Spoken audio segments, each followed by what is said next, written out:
Halo semuanya, kembali lagi bersama aku Christina Hening Tias. Pada kesempatan kali ini merupakan pertemuan ke-13 bersama Kamira. Aku akan sharing insight mengenai SFBC dan naratif terapi.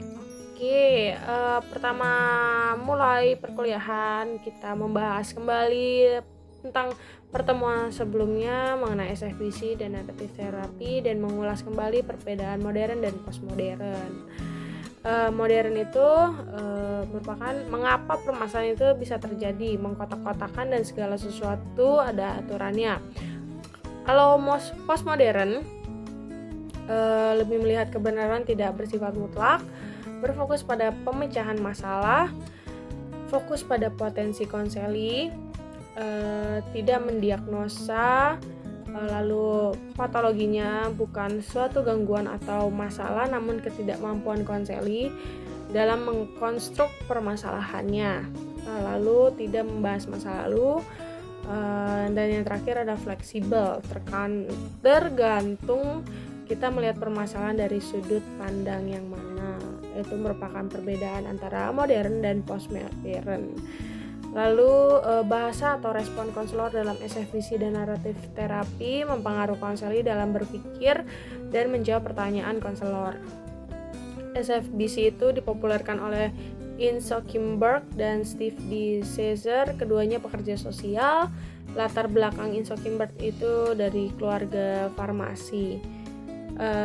Kita juga menonton video di mana ini merupakan pendekatan SFBC yang digunakan dalam konseling pendidikan. SFBC ini cocok digunakan dalam konteks pendidikan. Kenapa? Karena dinilai lebih efektif. Dengan pendekatan SFBC ini efektif karena tidak perlu berlama-lama dalam menyelesaikan masalah. Jadi konselingnya bersifat sebentar ya, atau cepat. Kenapa bisa proses konseling ini cepat? Karena dalam pendekatan ini tuh berfokus pada penyelesaian atau pemecahan masalah, dan konseling berfokus pada potensi-potensi yang dimiliki dalam menyelesaikan masalah. Jadi tidak membahas masa lalu, jadi langsung ke inti dalam permasalahan konseling.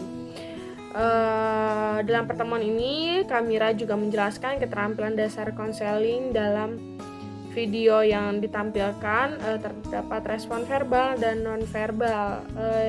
Di sana juga dicontohkan dari video yang ditampilkan ini ada konseli berusaha menguatkan permasalahannya dan potensi yang dimiliki oleh konseli.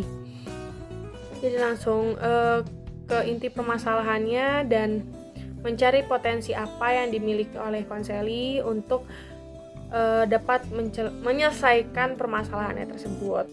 Lalu membahas komponen mind skill yang diproses dalam diri konselor, yaitu ada menciptakan peraturan yang membantu, menciptakan persepsi yang membantu, menciptakan wicara diri yang membantu, menciptakan citra visual yang membantu, menciptakan penjelasan yang membantu, menciptakan pengharapan yang membantu. Dalam video pertemuan sebelumnya juga aku udah pernah menyinggung tentang hal-hal ini, tentang hal-hal mind skill ini ya teman-teman.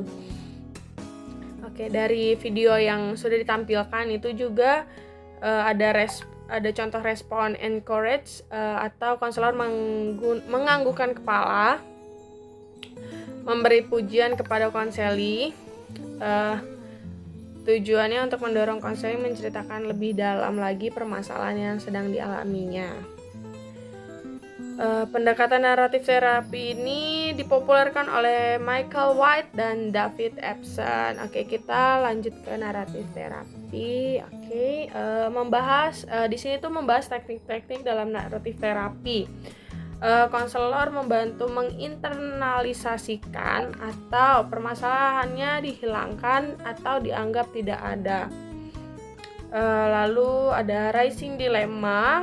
Ini merupakan memunculkan dilema supaya didekonstruksi ulang. Lalu ada predicting setback. Lalu juga Kamira menunjukkan video konseling naratif terapi, konseling dalam setting keluarga ya, karena naratif terapi ini lebih cocok dalam setting keluarga. Dan konseling individu juga Kamira memberikan contoh videonya. Dalam setting keluarga ini permasalahan dianggap sebagai musuh dalam keluarga. Dalam setting individu, bagaimana konselor menyadarkan konseli akan keunikan dari latar belakang konseli dan lain-lain. Harus melakukan encourage supaya konselor bisa mendorong konseli untuk menceritakan atau memperdalam permasalahannya. Naratif terapi ini sama seperti SFBC ya, dimana penggunaan bahasa sangat penting untuk menentukan respon dari konseli ataupun konselornya. Maka kita sebagai calon konselor kedepannya diharapkan memiliki mind skill.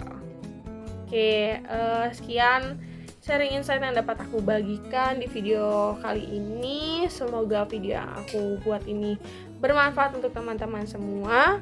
Sampai jumpa di video sharing insight aku berikutnya. Terima kasih.